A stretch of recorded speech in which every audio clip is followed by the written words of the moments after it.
giving it a few seconds to let everything catch up on my end on the screen. Brunette. Yes, I'm following through with today's show.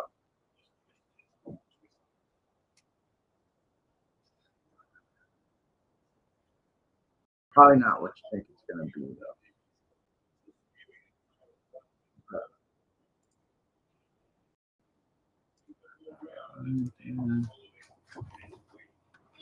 Is it though? Is the audio good? Because every time I watch after, I'm having audio issues. And I don't know if it's the mic or how I'm holding it or whatever it is, but I'm not liking it very much. And I think I solved the video issue too. Let me see. Hang on, I gotta mute myself for this.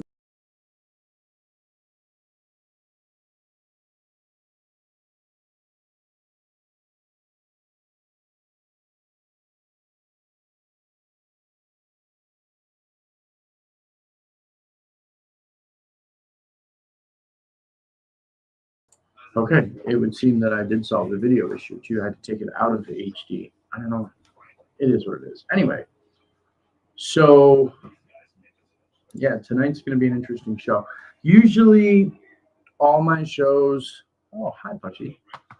Usually all my shows make everybody else uncomfortable. And this one will too, I'm sure. But this one makes me uncomfortable. And not uncomfortable in a way like, I don't know how to explain it. This one makes me, this is aspects of my life that I'm very passionate about. Things that I'm very passionate about. And things that I've spent years, over 18 of them actually, dealing with and preparing for, I guess, in a way. And this is going to be more of a chill show. It's not going to be as much Bible. I'm happy to talk to whoever's here. I have no issues with that. But this is, as the title suggests, right? Father's rights, fight for your kids. Yeah. Yeah. And I have a lot of reasons to say that. And I say that as somebody, I'll get into all that in a little bit. But today ended up being the perfect day for this, honestly. And I will say this now, happy birthday, early birthday. Still got a few hours, but the 25th is my daughter's 18th birthday. And I'm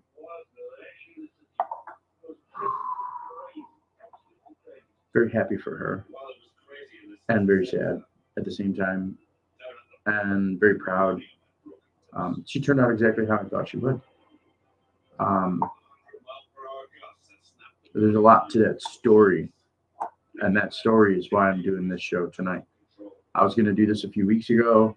It's something I've prepared for years, mentally, physically, the entire thing, like the last 20 years, honestly, I would say.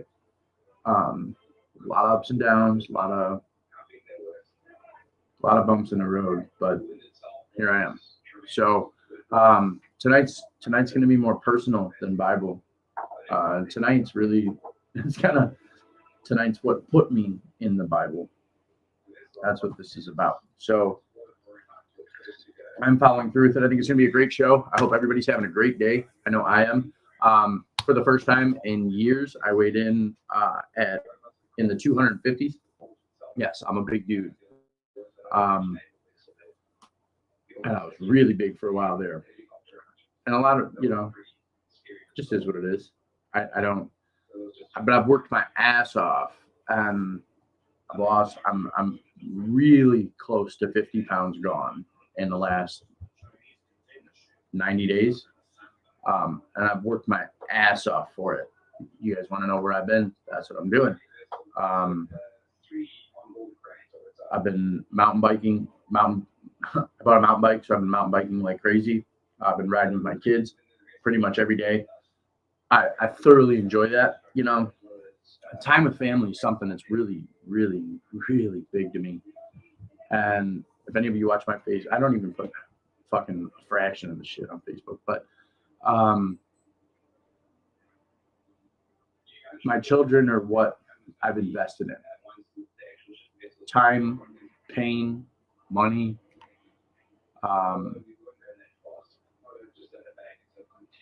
My children are what I've invested in, and raising them right. You know, being a good steward with what I was given. And I would say that goes even it's way back. And I guess this is where I'm going to start tonight. So it's kind of a big deal, man. You see what's going on in society. You see what's going on in the world right now, especially in America, right? Where you've got, and I get it. The Bible is everything. And the Bible said all this shit was going to happen, and it's all happening. But the why is it all happening, and what is adding up to these things happening? And I mean, the answer to that's really simple. Sin is why all this is happening. But what if you have somebody that can't sin? Then how do you explain it? And that's kind of the point. That's the point of view that I'm going to explain all this to you from. Even from a point in my life where I was still a sinner, where I wasn't actually saved, and I thought I was, all the way up until now. Yeah, the Bible did me in, man. The Bible did me in. That was it. Once I found out what I know now, there was no way to ever be the same. But it's weird because, like, my whole life, this is what I worked for. Even when I was still a sinner, where I'm at now is what I was working towards. And it was never a financial thing for me. It never really was. I mean, there was a point in my life where I made, I don't know how much money. I pissed away over $1 million easily. It comes and goes. No, I look younger because I've lost almost 50 pounds. But thank you. Yeah. My head's a little trusty rusty, but I mean, it's old. It's old and it's pretty beat. So I'm due for a new one. I'm just being as real with everybody tonight as I can, because this is a big deal, at least from where I'm from. The people that pay attention to the Bible, right? I come up here and I preach Bible and I talk all the time and I tell you the verses mean what they say and the Bible means what it says, but how much do you really know about me as a person? I mean, I've had my shit aired out on YouTube for a long time now, but you guys still don't know shit. So this is just me coming tonight as a real person, as a dad, as a husband, as a dad, as somebody who's been through the shit to get to where I'm at, and that's what I'm talking. That's all I want to talk about tonight. Father's rights, fight for your kids. So I was a sinner for the first 33, almost 34 years of my life.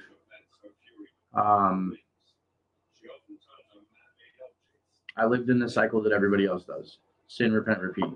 That same fake salvation, that same try to do better but always fail. I lived in that cycle, always, over and over and over and over and over, just failing.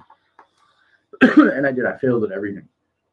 And I fucked my entire life up along the way, time and time again. Just stupid shit, doing stupid shit, being a retard. And I can't even say really being a retard. I can just say just stupid,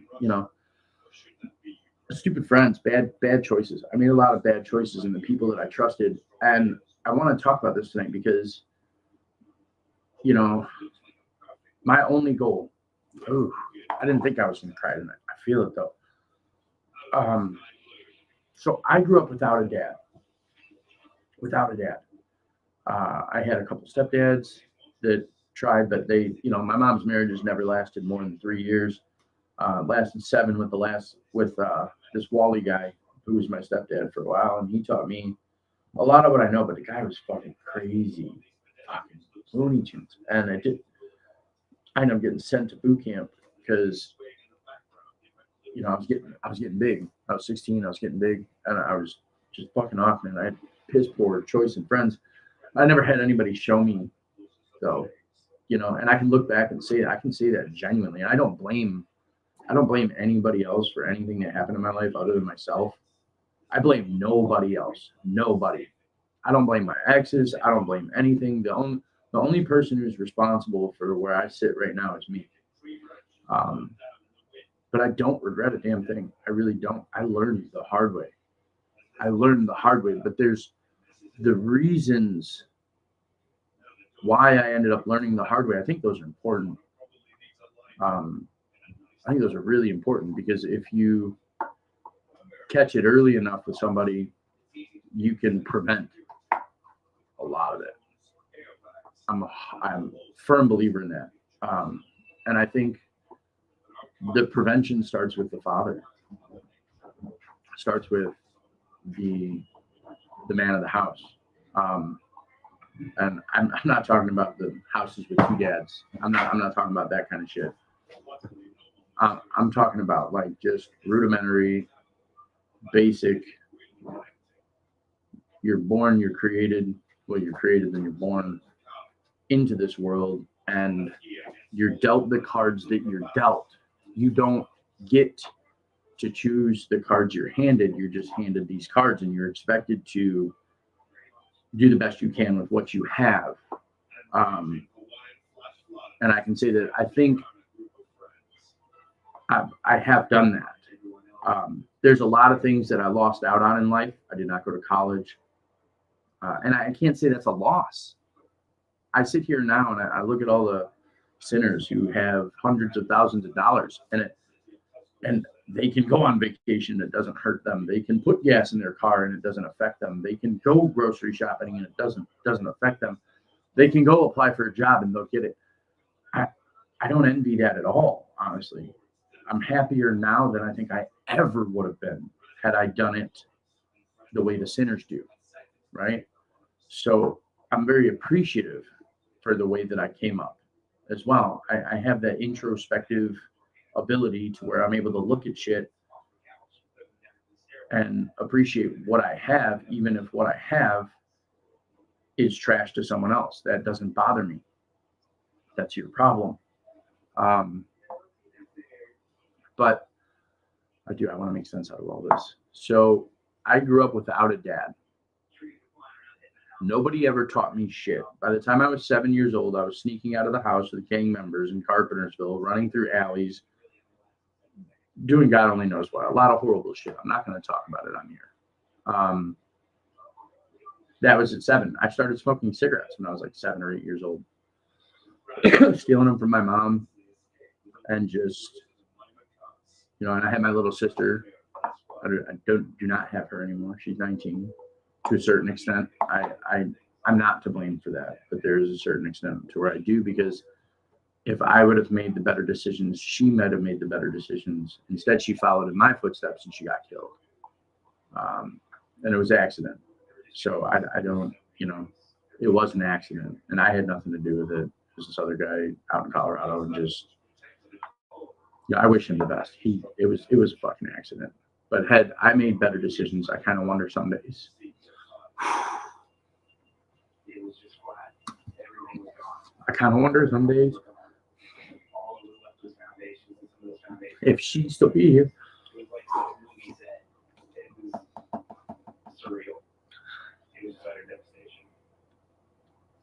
This is why I didn't want to do this show straight.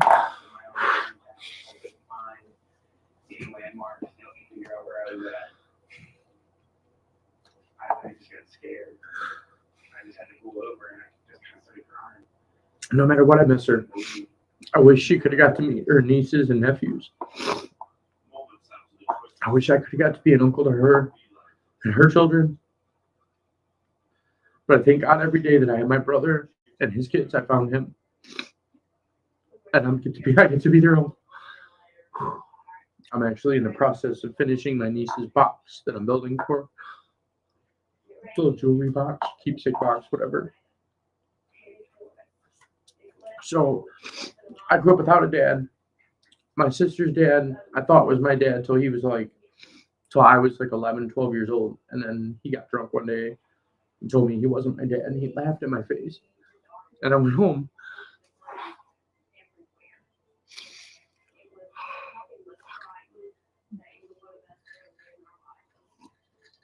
I went home and I asked my mom about it. And she told me the truth, that he was not my dad. And then I actually had a brother somewhere in the world. And I was like 11 or 12 when I found out about my brother. And even at that age, I went to the phone book. I tried to find him for years and years. And then a few years back, I finally took an ancestry and went through all the loops and hoops I could to find him, and I found him. And he now knows he has a brother, and I'm now the uncle to his children. And so we have different dads. My mom was a hoe. I know that. My mom was a stripper. My mom was fucked up. And she never showed it, though. Like, I always thought she was the bee's knees, man. And, but nonetheless, I grew up without a dad. And so I never had anybody to teach me what to watch out for in life. I never had somebody that said, hey, these are the red flags in a female. I never had somebody tell me that, fucking shitty people stay shitty. They don't change. I never had somebody to tell me, like, doing drugs instead of paying attention in school is a bad thing. You go through DARE and you go through all the shit, but that shit just makes you want to do it more.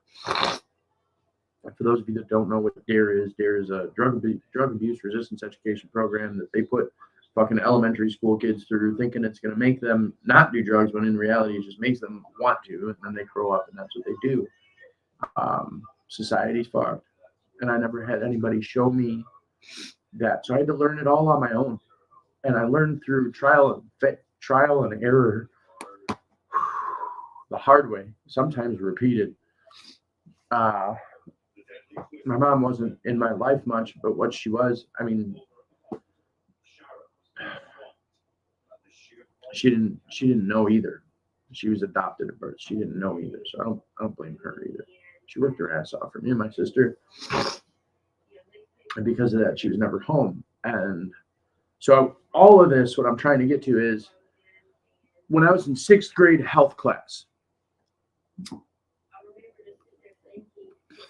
my concern growing up wasn't what college am I going to go to, what grade point average am I going to get, how much money am I going to make. My concern growing up was what kind of a dad am I going to be, because I didn't have one. And all I wanted growing up was a fucking dad. I wanted my dad. And I found out he was dead. So that's what my mom told me. The day my sister dad told me he wasn't my dad, I went home and I asked my mom. She said, yeah, he's not your dad. Your dad is dead. And she explained to me the semi-truck accident, and my brother, and all this shit. And I was okay with it. I've been okay with it. I'm still okay with it all these years, but it's part of what made me who I am. It's part of what put me where I'm at now. I'm trying really hard to get through this. So I never had a dad. My concern wasn't, how much am I going to make? What am I going to be? Where am I going to live? That wasn't my concern. My concern was, if I have a kid, what kind of a dad am I going to be? And in my mind,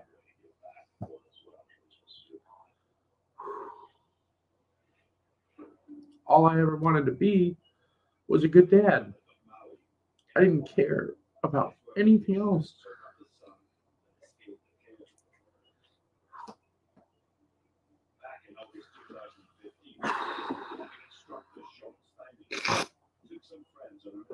I just wanted to be a good dad. So in 6th grade in health class, That was right around the time where they started teaching this shit like younger and younger and younger. I'll never forget the school, having to send home notifications to parents for the first time. And Mr. Barone, I'll never forget it. It's my 6th grade health class teacher. Asked everybody in the class, what do you want to be when you grow up? I was like 12 or 13 at the time. And everybody's hands went up. And I was a failure student. I was constantly in school suspension. I was fighting all the time. I got picked on a lot through elementary and middle school. I got picked on a lot. I was always the poor kid. We lived in roach-infested apartments when I was a kid. Lived in the fucking hood. I got beat up on my way to school, on my way home.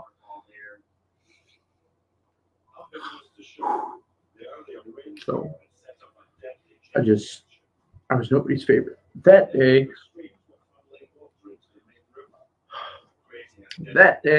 the fucking teacher called on me. And he was surprised. I remember him kind of joking about it. It's like, you never raise your hand. But he raised his hands, what do you want to be when you grow up? How old do you want to be when you have your first kids? And I was, what do you want to be when you grow up? And for the first time in that class, I raised my hand. And he called on me. And I was shocked. But I was like, all I want to be is a good dad. And he's like, you're 13, 12 or 13 years old. He's like, what age do you want to be a dad at? And so I wanted to be a dad by the time I was 19. I didn't know what the fuck I was saying. I didn't know what goes into it. I just knew that I wanted to be a dad.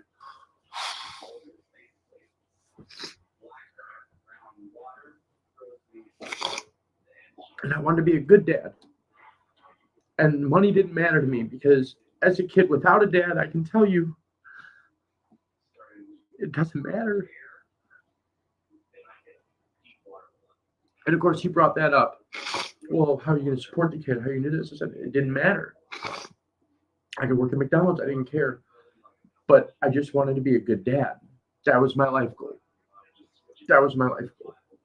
And I can say now today, I've lived out that goal. 1,000%. Some may disagree with, some of the things I do, some of the things I say. I don't care if you disagree. I'm a damn good dad. My kids come first. And I worked my ass off. So anyway, between 6th grade and actually becoming a dad, I fucked my life up. I didn't know. Nobody taught me. And I did a lot of the same stupid shit on repeat. But throughout this whole process, anyway, I had no guidance. And I completely fucking butchered my life. And I know I did. And I knew I did. But I always convinced myself, everything's going to be okay. I'll figure it out. And I do. I did. I have. And that's why I'm still sitting here breathing. If I hadn't made some good decisions in my life, I wouldn't still be here. There's no way. But between the ages of like 13 and 16, we'll say, yeah, I completely fucked my life up, man. All bad friends, drugs, everything, stupid females. Now, we're going to get into that subject tonight. You guys out there that you're with a bitch who abuses you and manipulates you and lies to you and makes you feel like less, walk away. Fucking walk away. They're not worth it.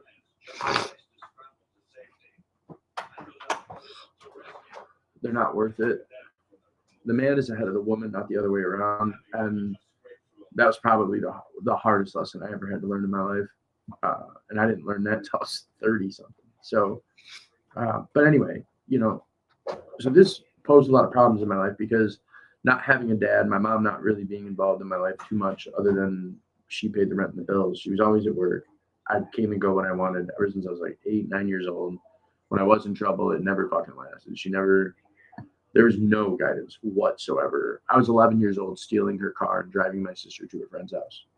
If that gives you any kind of an idea, my mom would be asleep because she'd take her meds and go to bed. And then me and my sister would steal the car. So, and I was like 11, 12 years old. My sister was 4 years younger than me. That should give you an idea of my childhood. And the guys she did bring home were always scumbags. I mean scumbags. Like I'm a fucking saint compared to these dudes. If you compare to like the law, right? God's law, and you look at just scumbags. So they never really stuck around long. By the time I was 16, my sister lived in college. She just moved to Colorado. I went to boot camp. Well, she didn't move to Colorado until after I went to boot camp, but I went to boot camp, came out with a bigger chip on my shoulder. But at least at boot camp, I learned a lot of things. I learned that, you know, you're the only one to blame for your problems. I learned that you can survive anything. That really is kind of, I knew I could go through, I could handle anything. I could be put in any situation and I will excel no matter what it is. And I know that. And I learned that in boot camp. And that gave me a chip on my shoulder. A serious chip on my shoulder. Nobody could fuck with me. That's the one thing my stepdad was good for. He trained me. He taught me how to fight. He taught me a lot of shit. He taught me how to teach myself things. Most importantly, I think. He was a Army Ranger and black belt and this and that. Just dude was nuts. But he taught me everything I know. He taught me how to box. I fought for a long time. I loved it.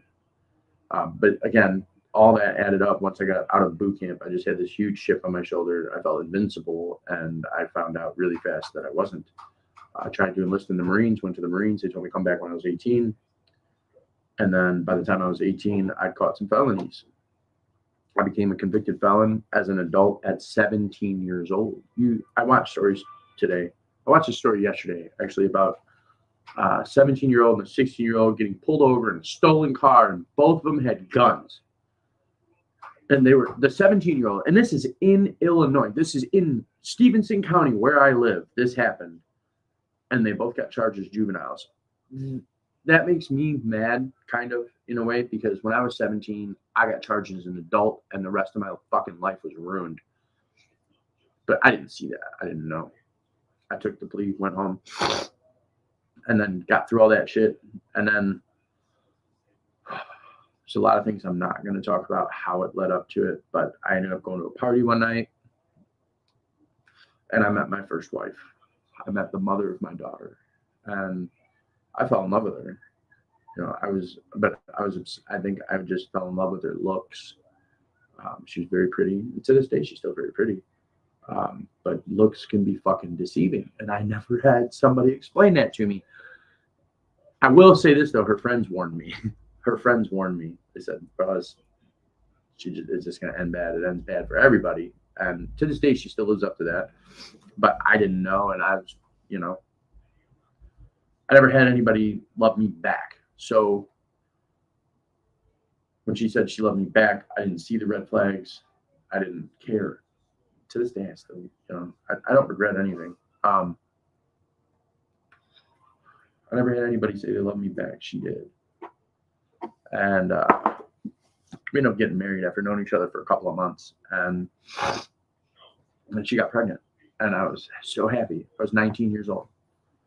I was so happy. I met her when I was 19. We got married when I was 20. She got pregnant. I think we had Rayla when I was still 20.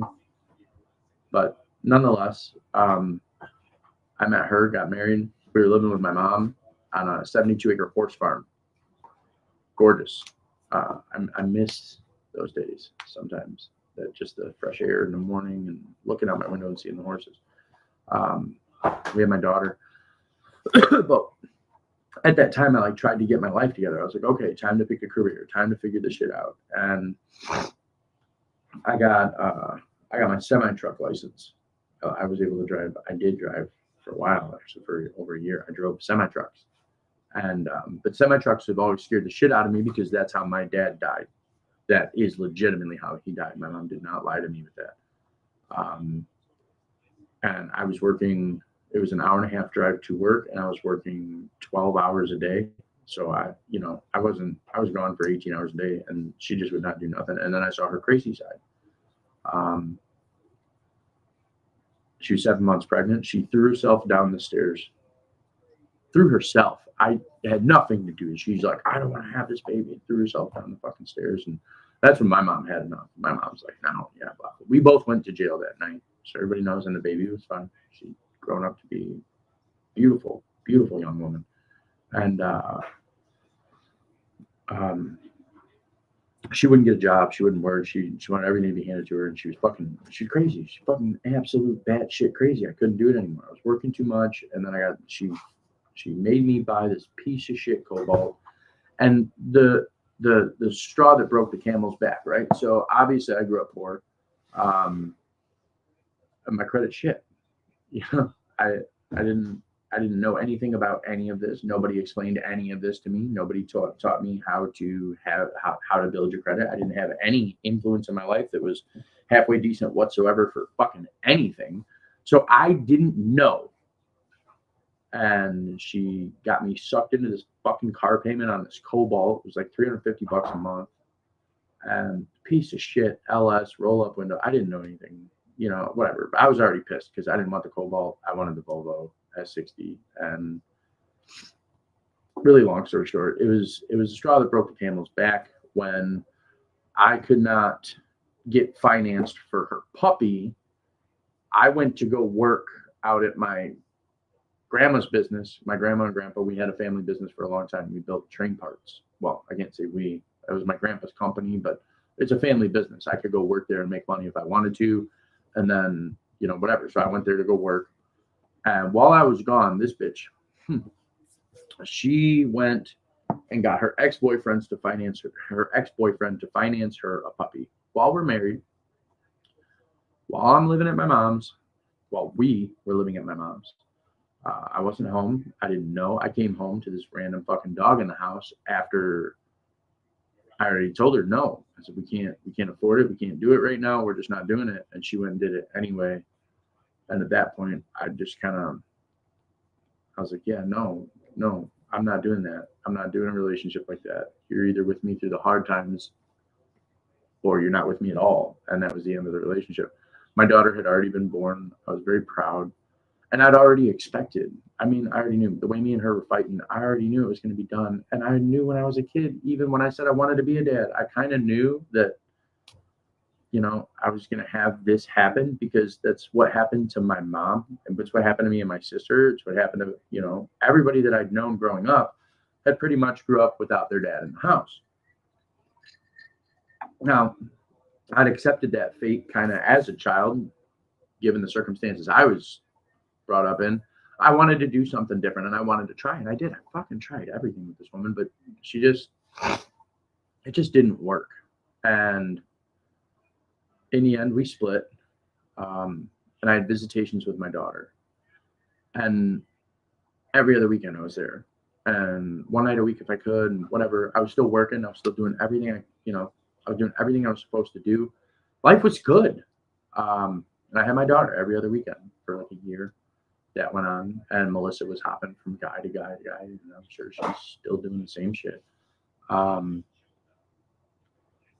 Everything was good, and then one day it was a weekend, and I have it. It's all now. See, this is where I'm not dumb, so I did keep record of absolutely everything. It's not that I have to keep the records. The county keeps the records for me because these are the things that happened. And so there's a paper trail with it. It was right before my daughter's 3rd birthday. It was I had her the weekend before her birthday, and I was supposed to go to her birthday party. And I had her the weekend. Everything was good. And I drove my car up to the end of the driveway to go, because my ex would come pick up my daughter at my house, and that'll be that.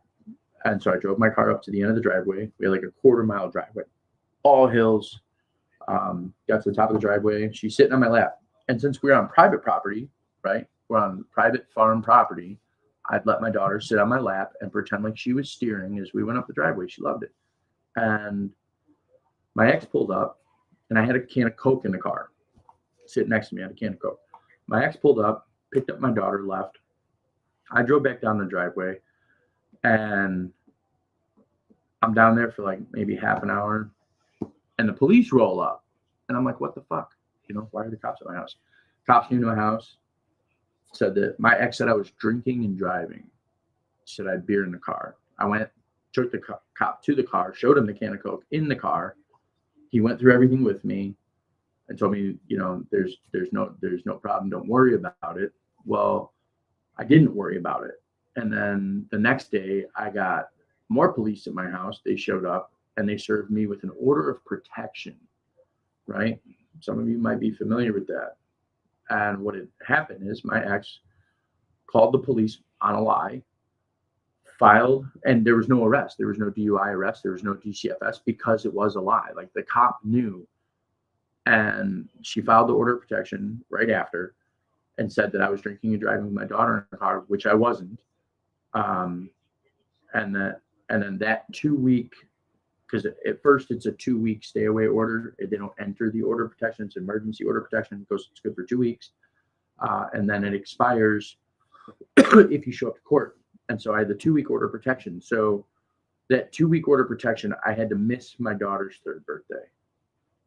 And that's really why she did it, because she got back with her ex, this guy named Brian. She got back with him and started having my daughter call him dad.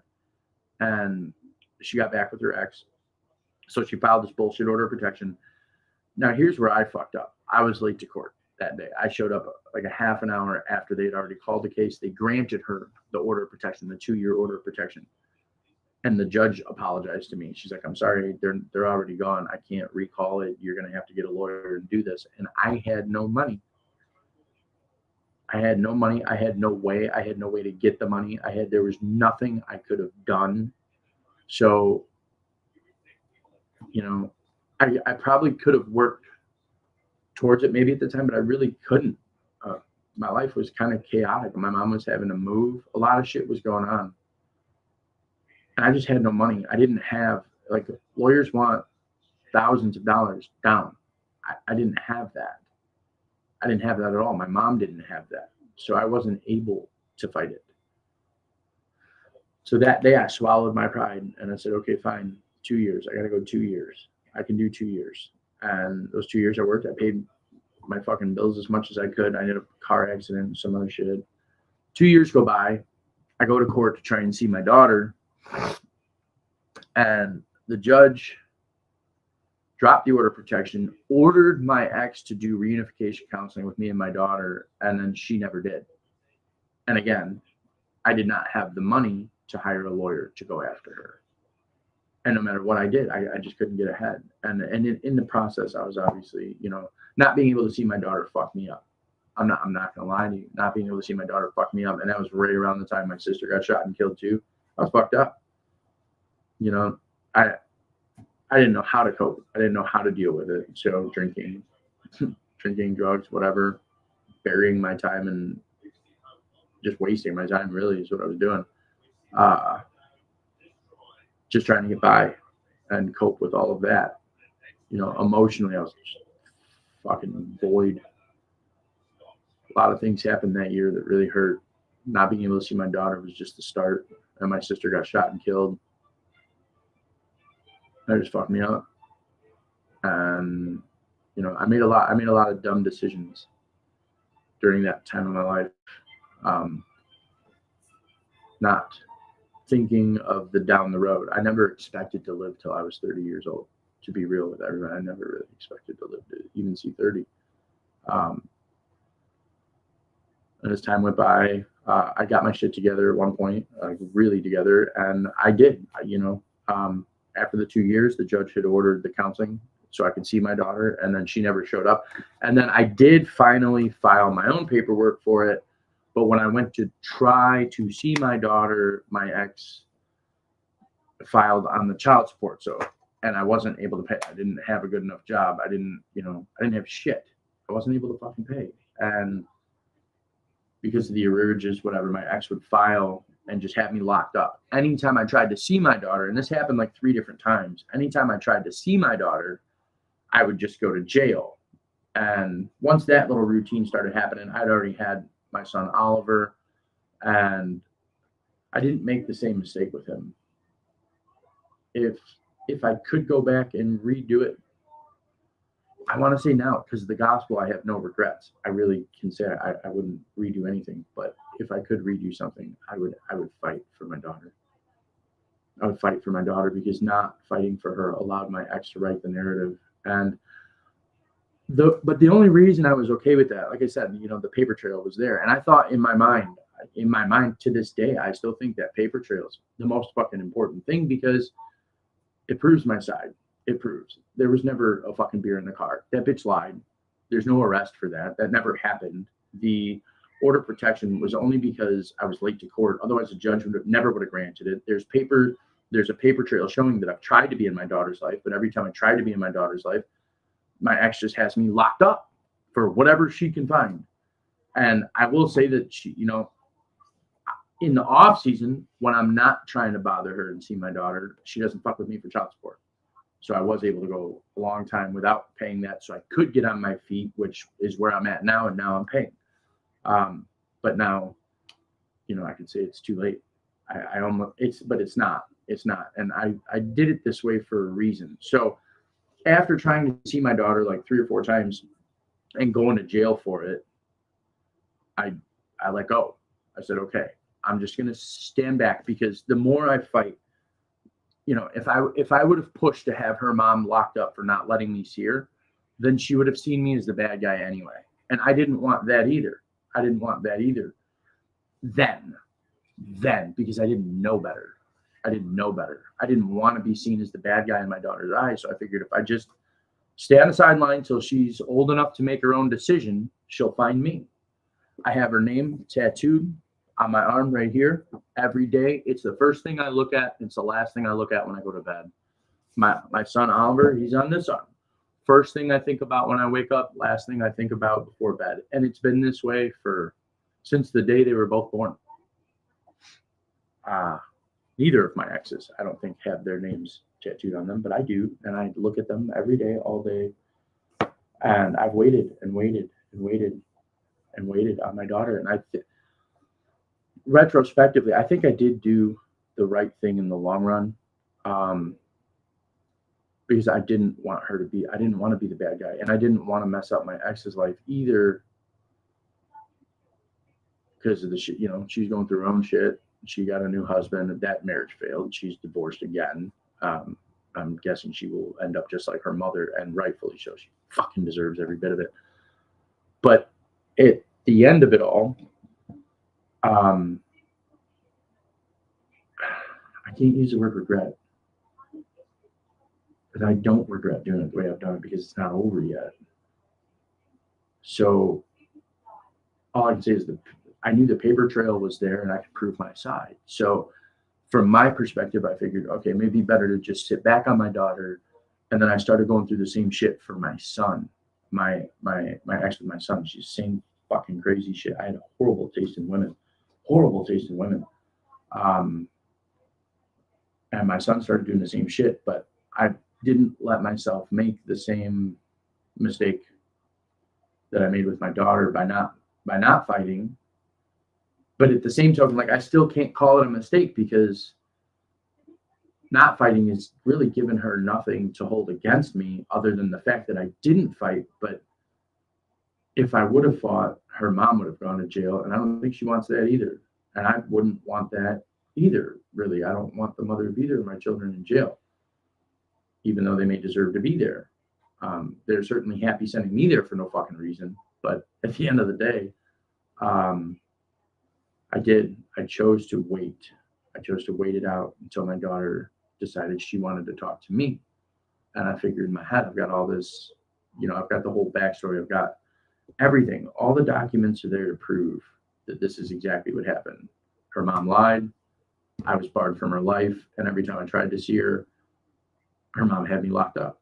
The paperwork's all there. It's all kept. It's still, you can search it and you can see it online. So I have that, which doesn't excuse me not being there. And I understand it, but I had no money. I had no fucking way. And then I had the same shit happening with my son, and I chose not to, make that same decision with him, because I knew if I made that decision with my daughter, I know she'll come find me. She did actually already. She came a couple years ago, showed up on the channel. Cherie, I'm sure you remember if you're even still here. she showed up on the channel. She did. And I'm a firm believer that she still will. She'll show up at my door one day because I know how her mom is, and I know once she sees the hypocrisy in people and she realizes that, you know, there's a side of her she doesn't know. And I don't think it's really fair. I can't say it's not fair to me. It's perfectly fair to me, I guess, all things considering. But it's not. I got fucked out of seeing my daughter. That's really why I'm doing this show, is to the dads that watch this, is to make sure you don't get fucked out of seeing your kids. And just it. And I mean, my whole opener here, dude, all the emotional shit should show you what it does to somebody who grows up without a fucking dad, and that's all they want. Fight for your kids. And so my son, my son's a different situation though, different kind of woman, and his mom's different kind of, it's not the same as my ex. I know my ex will trip over her own feet. My daughter will eventually, at least I will be able to communicate with her. And I have. I saw her, I told her I love her to her face. She has no fucking clue about any of this. And if she sees this, good. You deserve to know. Like, my whole life got fucked from trying to be in your life, and then with my son. So my son, I decided not to make the same mistake, but I still made the same stupid shit. I still signed for dumbass things. I still pled guilty to shit that I didn't do because my ex was the same way. She called the cops, lie, I go to jail, and then, you know, if I took it all the way to trial, she wouldn't show up. But if I was in jail and I wanted to go home, I would have to plea out. I would have to plead guilty to something I didn't do. And I've got like fucking 15 of those where I sat in jail for a month and then had to plea out to something I didn't fucking do. And I remember every fucking day being incarcerated for shit that I didn't do. And while I forgive and I don't judge, it's huge for me. While I forgive and I don't judge, justice is fucking justice, man. And I pray that both of my exes get theirs. I really do, in one way, shape, or form or another. And they will. My daughter's mom will probably die miserable and alone, like her mom, living with somebody that didn't even like her. And at the end, my daughter's mom, robbed my daughter of having me in her life for 15 fucking years. My daughter didn't get to know her grandma because of my ex. And that's nothing else. Now, I say for my pain, it was my decision. I slept with her. I married her. I did that. I didn't see the red signs. I didn't ignore the warning signs. I chose and moved forward. And I don't regret a goddamn thing because I love my daughter. She is exactly what I envisioned when I found out that I was going to be a dad for the first time. She has grown up to be exactly what I envisioned when I found out that I was going to be a dad. And I could not be more proud. And I do not regret that. What I regret is being so stupid not to fight. I should have fought, but shoulda, woulda, coulda. I still don't regret that either because it led me to where I'm at with the gospel and everything else, and with fighting for my son. This is what's been going on in my life, and it took me years. Once I finally woke up and saw it all, and the real moment where I really woke up and I realized I can't do this anymore was the day I got arrested. My son's mom had me arrested in Florida for something I didn't fucking do. She lied. Then she went to the judge, told the judge she lied, and the judge still didn't let it go. So I ended up sitting in Florida. She bailed on me while I was in jail. She bailed on me, took my son and ran. And she's been fighting to keep him out of my life ever since. I pled guilty to something I didn't do just to get out. I spent a year in Florida. And I've still made, dumb decisions along the way, picked up a new felony. I haven't had a license since 2012, driver's license, which in 2.5 years, I get that back as long as I don't drive. So I just don't drive. I dug myself out of every pit possible that you can imagine. They had so many criminal charges on me in so many different places. I paid off all my fines. I did all my shit, all my communities, got everything done. Where I sit now, I have 5 children that live with me now, and I'm a damn good dad. I am a damn good dad. I have with my wife now what I was hoping to have with my first wife, what I was hoping to have with my son's mom. I have that now, and I didn't know what I was looking for until it became painfully evident by the things that I lacked. Again, not having a dad taught me how to be a really good one. dealing with the psychos taught me how to pick one that wasn't. So through trial and error, I learned. And yes, I still have that paper trail. And yes, I hope to God someday my daughter will sit down and have a conversation with me. And I hope to God she will not be so naive to just accept one side of the story. I'm very proud of her. Tomorrow's her 18th birthday, 2.5 hours away. She's all I fucking think about. Her and my son, all my kids now, I wish to God I could have gave her that. What I'm giving them, I wish I could have gave it to her. I wasn't allowed to. I wanted to so bad. I wasn't allowed, and that fucked me up. My last 2012, I got a DUI, right? Drinking and driving. It was my birthday. It was actually the fucking morning of my birthday. My son's mom had pulled the same shot, lied, got a bullshit order of protection. I wasn't able to see my son for my birthday. What do you do when you're like that? What do you do in those situations? You fucking drink when you're having a shit day. For me, it was not a good idea. I drank. I did sleep it off at someone's house, but I woke up and drove home. After a few hours, I drove home, and it wasn't that I was drunk. I was tired. I fell asleep at the wheel, and I woke up in a cornfield with cops knocking on my door. And that was 2012. I got a DUI. And that's, it just is what it is. I was having a bad day from dealing with this shit. And then I had to dig myself out of that, which I did. Then I still had to work. You still got to work. You still got to pay bills, right? So even with no license, with no nothing, I still had to work. I still had bills to pay. I still had child support I had to pay. So I was still driving. And then, you get caught driving on a suspended enough times, then you go to prison, right? So I got caught driving on a suspended more times than I should have. Twice in Illinois and once in Florida. The Florida one didn't count to Illinois, though. I got very, very, if I get arrested again for driving on a suspended, it's a felony. I go to prison I do like 18 months, but I'm just not driving. I just don't drive. But every time I got hit with driving on a suspended, I still had to work, still had to pay child support, I still had to get there somehow. I had no other way. And that's why now I don't work, right? Now, even right now, I can't work. I don't have transportation, don't have a license.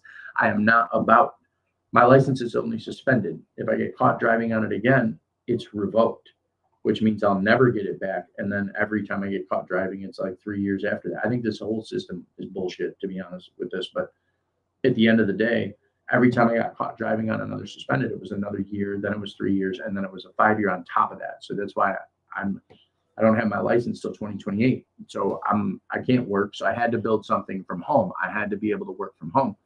And I do, and we do okay. Actually, it's turned out to be quite the big help, actually, what I do out in the garage. And I'm very proud. I'm proud of it. I've found a way, regardless to what society demands, to survive, regardless to society trying to ensure that I can't.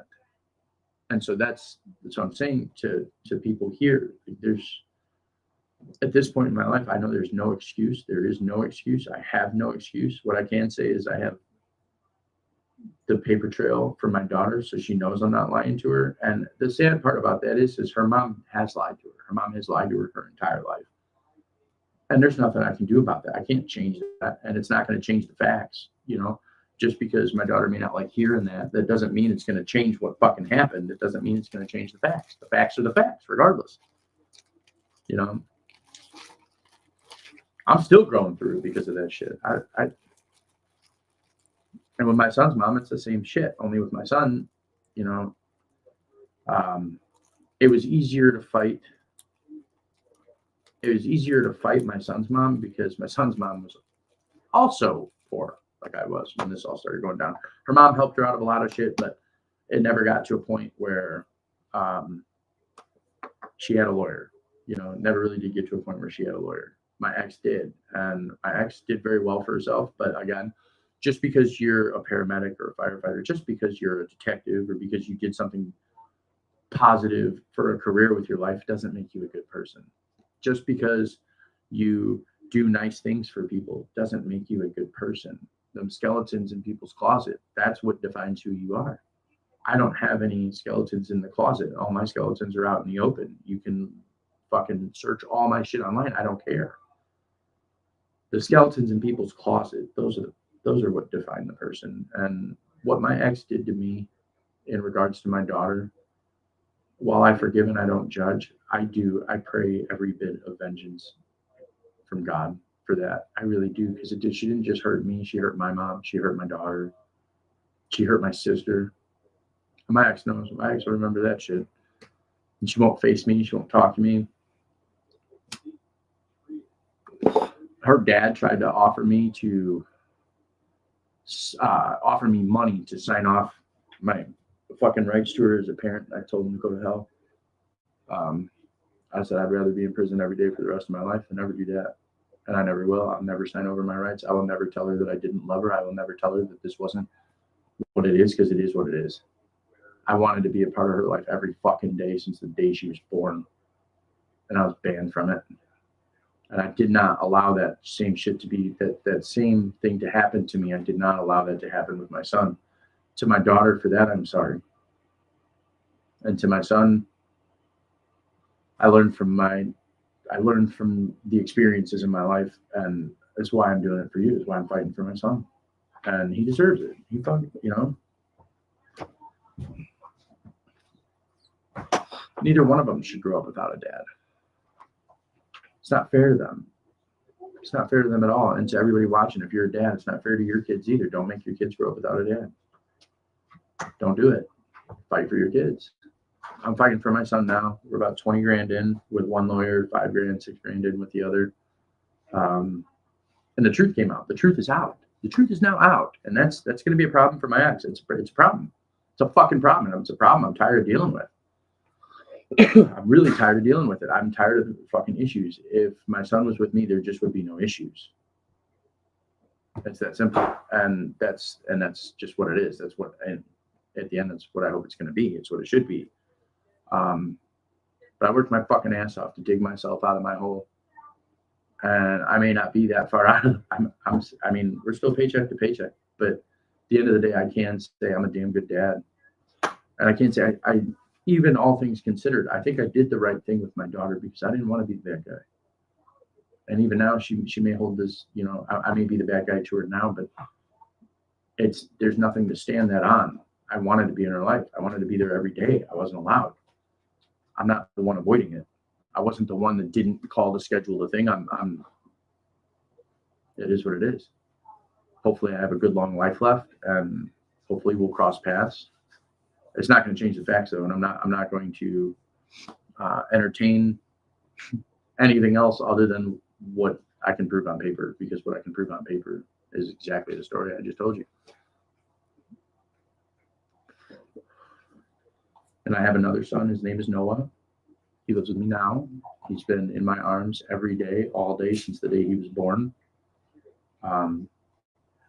Very blessed for that. Very blessed for that. He's very blessed for that too. He's got a dad and a mom that loves him. And I know I'll never get divorced. I know I'm with my wife. That's it. I don't have to worry about anything. I have a healthy relationship. I learned throughout the years, and that's all I would say. Fight for your kids, because you don't know what they're really missing, and they can't learn from you unless you're there to teach them. I didn't choose to not be in my daughter's life, and I didn't choose to not be a part of my son's. Forced out, based on lies, both cases, based on fucking lies. And it's funny because I can prove both, and I'm doing it with my son. I do hope someday I get the chance with my daughter. I really do. I'm very proud of her, though. I don't hold anything against her mom outside of, whatever judgment God deems fit. And even with that, yes, yeah, 1,000%. She lied. Cost me 15 years with my daughter. Cost my daughter 15 years with her dad. Cost my daughter 15 years with her grandma. Miserable. I don't know how people can do. I don't know how females can do that. I really don't. You're just fucking miserable. Playing games. My mom at least had an excuse. She was a stripper. He was. My dad was they were friends. According to my mom, they were just friends, but they were really good friends. And he met her at the strip club. So I'm a backroom baby, and I'm good with that. I'm good with that. Not having my dad and my mom being kind of a shit mom taught me how to be a good dad and how to love my kids. I love them so much, so fucking much. And they know they're watching this, I think. So yeah, tonight really wasn't about the Bible. Tonight was from the heart. I miss my daughter. I've missed her since the last time I saw her. I miss her every fucking day. It kills me inside. I think at one point my ex had told her I was dead too. I found some posts from my mom. So a lot of people don't know, but the Facebook that I use was my mom's. When she died, I just started, I can't say just started. It was about 6-8 months in to being the preacher and preaching the gospel. And I showed her the gospel. And so right before she died, she left me her Facebook because I was locked out of mine. She's like, I know you're locked out of your Facebook, but if I go, I want you to have mine and you take over that and you preach the gospel on mine. And I promised her that I would. And she did this in front of her husband, and he was pissed. He was kind of pissed. He wanted to memorialize her Facebook. And she told him no. She wanted me to use it to do what I'm doing with it. So the Facebook that I use now was my mom's. So I was able to go back through all the posts. And I found the posts still on Facebook from August, I think it was August 27th or something of 2017. No. I'd have to go back through it. Anyway, I found the post from the day my ex did that to me. When she lied, said I was drinking and driving with my daughter in the car, and I wasn't. That day was the start of a really, really dark spiral downward for me. I've never been fucked over like that. I didn't think someone would. I didn't know. And I didn't know because no one ever taught me. So now, here's my takeaway from it all. Fight for your kids. Don't fucking stop. Don't fucking stop. Keep track of everything. If you're the good parent, if you're the solid one in the relationship and you know it, if you are or you're not, if you're the one trying to keep the relationship going, doing everything you possibly can, and then your partner just wants to fuck you every time you turn a corner, you're getting screwed by them, stop being with them. Walk away and keep track of everything. Another great piece of advice: be the first one to call the police. Be the first one. Who gives a fuck? Be the first one. Because if she calls and tells them you hit her, you're going. If she calls and tells them you hit her at all, whether you did or not, it's irrelevant. You're going to jail. And then you're going to sit in jail until trial, or until they let you out on a recognizance, or until you pay bond, and then you're going to have to get a lawyer. You have to go through all this shit. Just instead of doing that, just be the first one. When she hits you or starts to get a rise out of you, kick her out. Be done with it. Don't put yourself through it. If you're a man, be the fucking man then.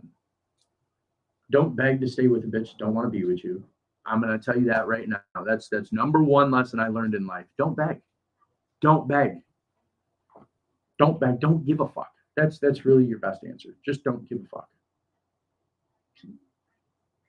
When they get like that, be the first one to call. That's what you need to do. Be the first one to call and protect your kids. That's it. That's the lesson I learned. And I just don't allow it. I don't allow myself to go anywhere. You know what else? I don't go anywhere without a witness. Anywhere at all whatsoever. I've always got 1 or 2 kids with me. I've always got somebody with me. I don't ever do anything without either A, being on camera, or B, having multiple witnesses. I've learned that through life because I've been lied on so many fucking times. My son's mom's real good at this. That's what she's real good at. She'll pick up that phone in a heartbeat, call and tell everybody a whole bunch of lies, trying to fuck my life, but she can't do it now. She can't fucking do it now. I'm done with it. Fight for your kids. That's what this is about. Fight for your kids. You know, I pray I did the right thing for my daughter. I don't know yet. I won't know for a while. Hang on, I'll be right back. I gotta go pee. I gotta pee so bad. Hang on 1 second.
Okay, I'm back. Never mind. Ooh, here we go. See this? See, this is what I'm doing this for. Now you got to fight for your kid, man. It's this. He said, I hope I get to see her when she's. It just makes me want to cry because that's what I hope too. But by doing it the way you're doing it, you're allowing your ex to write the narrative. You got to understand that. Here, I'm going to show you something. I'm going to show you something, and I want you to know, like this. Okay, so this is a book. It's called Divorce Poison. It's by Dr. Richard Warshak, right? I can't stand center shit. And so I'm going to court now for my son. I'm fighting for custody of my son because my ex is just, I'm done with the games. I'm fucking done. I'm tired, fucking tired of having to beg to spend time with my son. Fuck that shit. Like, I'm tired. And then every time she's unhappy, she just makes up a bunch of shit and then I go to jail. I'm tired of playing the game. I'm done. So I got lawyers. I've been doing this. And we had to do reunification counseling. So I'm going to this reunification counseling shit. And I sat down, I showed the counselor everything. I showed her everything. She was just in shock. She's like, really? She's like, how come you didn't do this sooner? I'm like, because I didn't have the money. Lawyers cost a lot. And so she gave me this. It's called Divorce Poison by Richard Warshak. It's like $10 on Amazon. Not even. Buy it, read it. Read it. This book is why I'm finally doing this show, because and everything it's fucking true. It's true. The women that do this to the father of their children, sometimes it's warranted. Absolutely. I'm the first one to say, an abusive piece of shit is an abusive piece of shit, and that's the way they're always. You're not going to get much better. But you've got dads out there that really, really love their kids, that really want to be a part of their children's lives, who would be nothing but beneficial to be in their children's lives. And the women, the mothers of those children, they will spin the child against the dad. It's so fucking bad, dude. There's case examples in here of women who have convinced their child that the father has abused them, even though it never happened. And then the child goes and tells everybody their dad was abusive, and then the dad gets in trouble. It's a problem. It's a massive problem. I've been through this with 2 different children. I'm you know, I with my daughter, I chose to back off because every time I tried to see her, I went to jail and I didn't have the money for a lawyer. I didn't have the resources to fight, and I didn't want her to see me as the bad guy. I went to jail a few times trying to see her, and every time I went to jail, it was just hurting my son, and it was hurting my mom, and it was hurting the people around me when I got locked up, and then I'd lose my job and I'd have to start over there. So, you know, a week in jail can destroy your fucking life, and they don't care. These people don't care. The courts don't care. The women they don't give a shit. You have to care. You have to start getting your ducks in a row. You have to get serious. And that's what I did, at least with my son. With my daughter, I chose to back out thinking that was going to be the best route, because I'm no good to my son if I'm in jail. I'm no good to my children now that I have 5 children, and I've raised them all pretty much from babies, except for 3 of them. I've raised them all from babies. I'd be no good to them in jail. So I had to make a choice.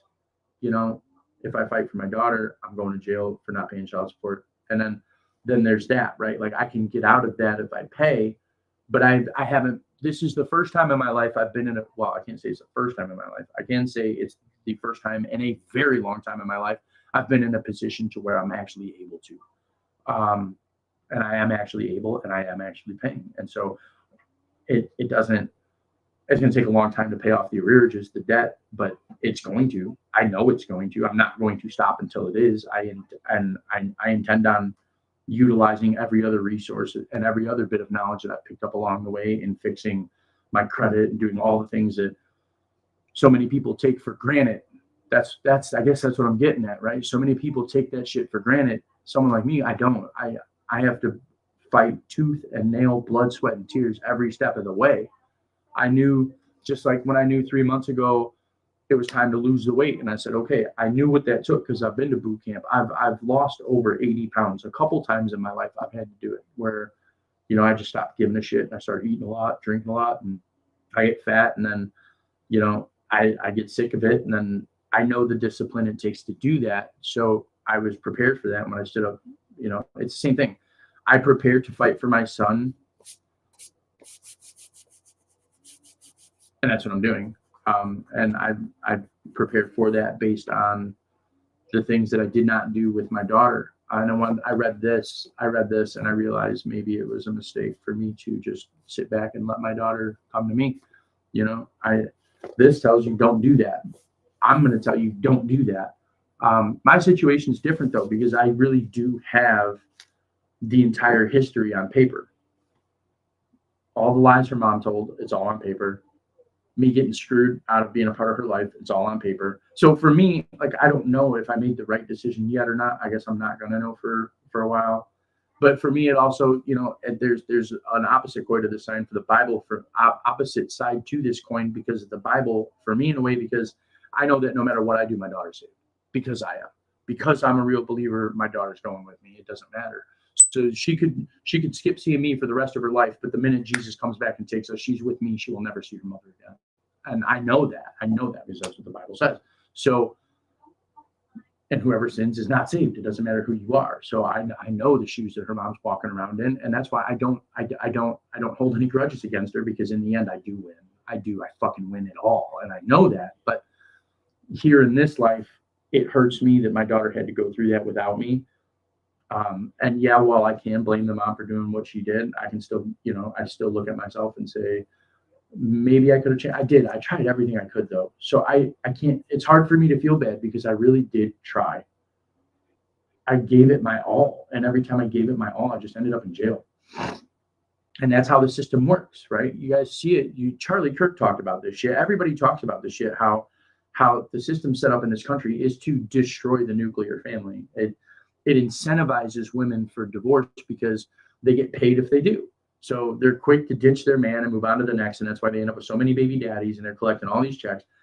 they're incentivized to do so. And so this is kind of what had happened to me, I guess, in a roundabout way. And whoever you are, free naturalist, man, I just, all I can say is fight for your kids. Get that book, get this book, The Divorce Poison by Richard A. Warshak. Read it. Read it. It's really good. It's really good. You'll read it and be like, holy shit. You would not believe. It's phenomenal. And with the counselor and everything I've been going through for my son, like even she said, I mean, it's just done. It's done. I'm not putting up the bullshit anymore. I'm not playing the games anymore. I do hope I get to talk to my daughter someday. I kind of did this show hoping maybe someday she'll see it. If she does, I want her to know I love her. Happy birthday, Rayla. 2 hours. I'd give anything to be there for the rest of her life, but the ball's in her court now. I have talked to my daughter, and I will, for everybody that wants the update to that, I did talk to my daughter about a year ago. She told me if I brought up the Bible again, she would never talk to me. So if that's why she's not talking to me, then I'm whatever. That's fine. That's your choice then. So because I read the Bible, you don't want me in your life. That's your choice.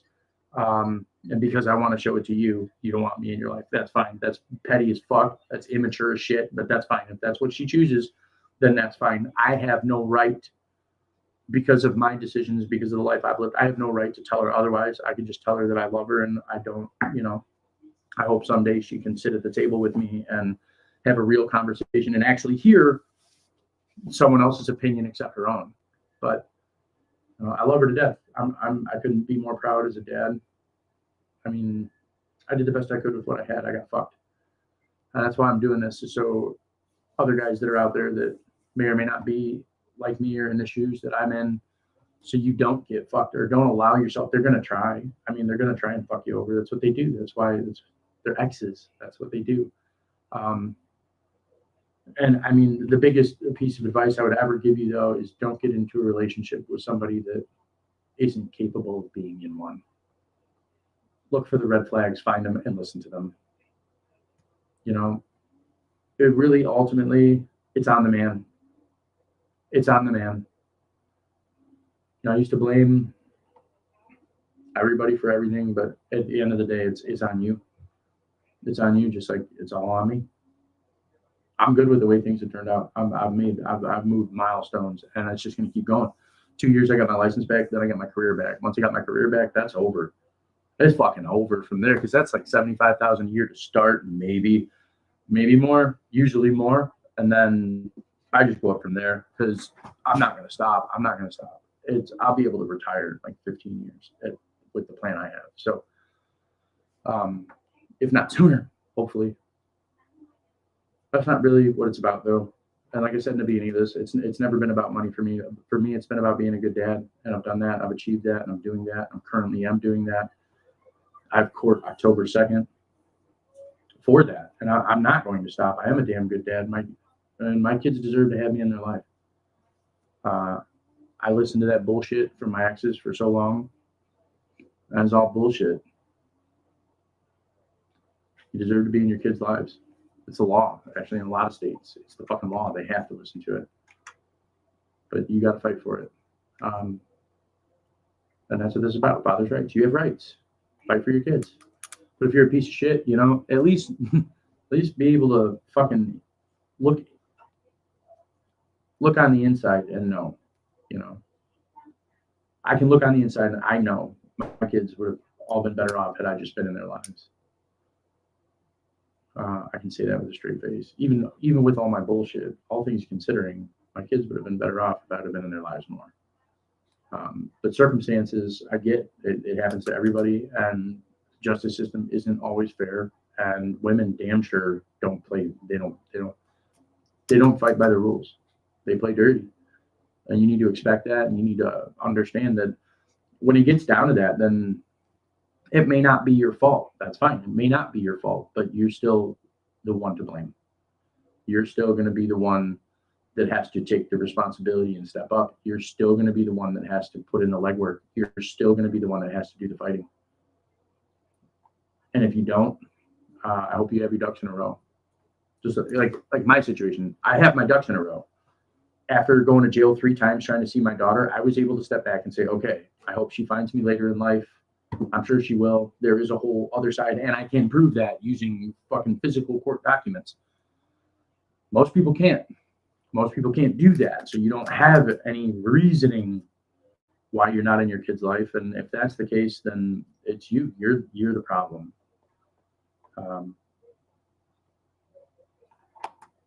That's it. I'm a proud father. I'm a happy dad. I'm a damn good husband and a damn good dad. And I wouldn't trade what I have for the world. Period. I wish I could have been in my daughter's life more.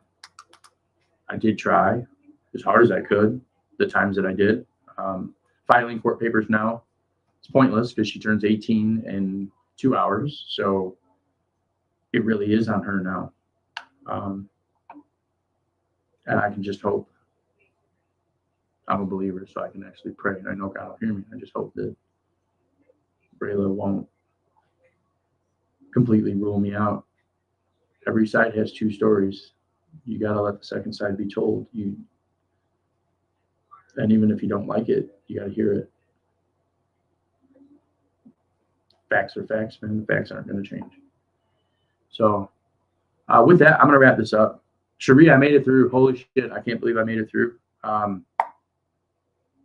Yeah, as it sits now, I can't complain, man. I make okay money for being stay at home and lost 50 pounds in the last 90 days. Working on building up my mountain bike. It's probably my favorite thing to do. In fact, when I get off of here, I don't know if I'm going out to work on my daughter's bike because I got to put new brake pads on for her back. They're not pads. I got a whole new caliper on the back. But we got Risk in the mail today. I'm so excited. Make your kids put down the phones. Spend the time with them.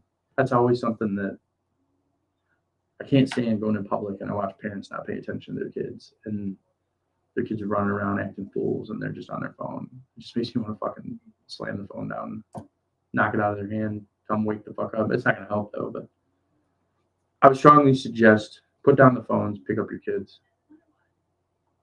Be a dad. If you're in this life and you have a chance to be a dad, be a damn good one.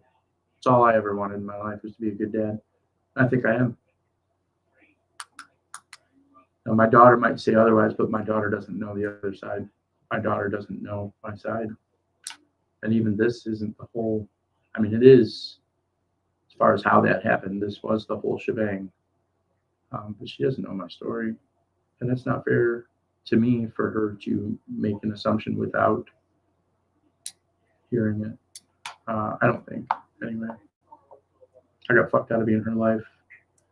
And that's all I wanted was to be in her life. And to this day, that's all I want is to be in her life. So I'm doing a whole fucking show about it. And that in itself probably proves whatever narrative her mom tried to drive. Probably disproves it.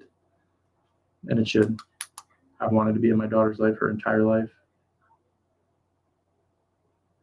It wasn't easy to talk about any of this. And I've put this show off for the last 2-3 weeks. It was originally scheduled for September 6th. And I put it off and put it off and put it off because it wasn't comfortable.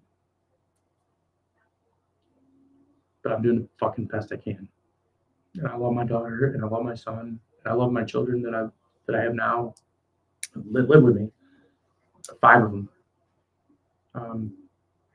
And I'll go to the ends of the earth for any of them.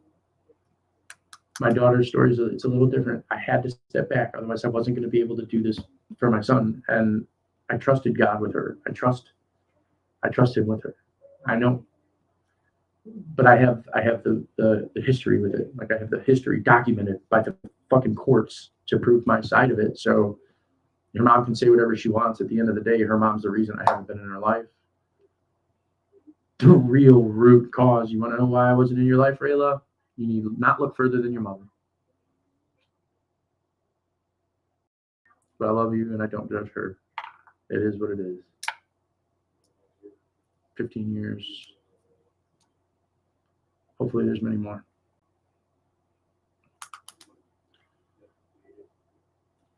Thank you, Brunette, for always being here for this.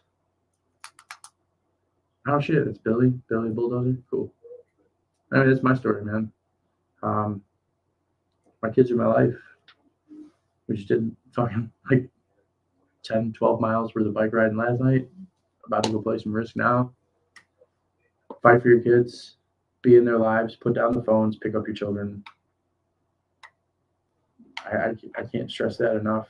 And to those of you who have all your children and don't have any of the problems that I'm dealing with, and you own your house or whatever the fuck, whatever your situation is, don't take what you have for granted.